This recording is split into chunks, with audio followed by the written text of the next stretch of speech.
আলাইকুম। বাংলাদেশের ভাইদেরকে বলছি, যারা 5 লাখ খাটাইয়া যারা বিদেশে আসে তারা বুঝে যে কি জ্বালা।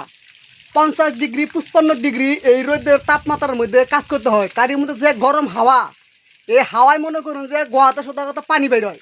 আমার পিছনে দেখতে পাচ্ছেন একটা মাজরা, এই মাজরার মধ্যে আমাদের কাজ করতে হয়। যারা অফিস আদালতে কাজ করে তাদেরও মনে করুন যে 10 ঘন্টা 12 ঘন্টা ডিউটি করতে হয়। তে এত পরিশ্রম করে একটা পরিবার রাইখা ঠিক আছে প্রবাসী আসে, তারা বুঝে যে কি জ্বালার মধ্যে কি যন্ত্রণার মধ্যে একটা প্রবাসী দিন কাটায়। তো প্রবাসী টাকায় আমার মনে হয় অর্ধেক বাংলাদেশ চলে। যদি প্রবাসীরা যদি গেলে এভিডেন্স যদি বন্ধ করে দেয়, আমার মনে হয় অর্ধেক বাংলাদেশ ডাউন খেয়ে যাব।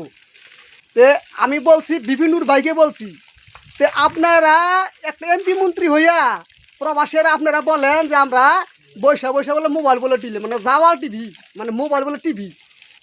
মুদির হুরম্যান সুরম্যান সব গোয়ার মধ্যে লাগা থাকে, পাশার মধ্যে লাগা থাকে, আর মোবাইল টিপার সময় বাড়িতে কথা বলার সময় ভাই না।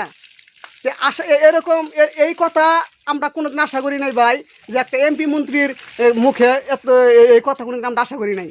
আপনারা কই আমাদের সাপোর্ট করবেন তা না না বলে আমাদেরকে বলেন আমরা বলে বসে বসে বলে মোবাইল টিভি।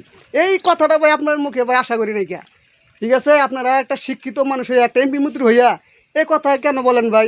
এমনিতেই এই দেশে আবু জেহেল বেশি, এমনিতেই প্রবাসী বাংলাদেশের লোকগুলো দেখতে পারে না। ঠিক আছে ভাই, এই সমস্ত কথা ভাই বললেন না, ভালো কথা বলেন। ঠিক আছে, প্রবাসীরা একটু মানে যাতে একটু ভালো চলতে পারে, ভালোভাবে একটু কাজ পায়, তাদের একটু সম্মান দেয়, সেই সহযোগিতা করবেন। ঠিক আছে, এই ভালো কথা বলবেন ভাই।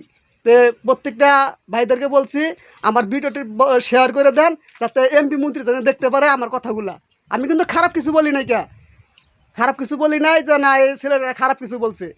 দেখতে পাচ্ছেন তো আমার পিছনে মাজরা, হাজার হাজার লোক ভাই মনে হয় রোদ্রের মধ্যে কাজ করে ভাই।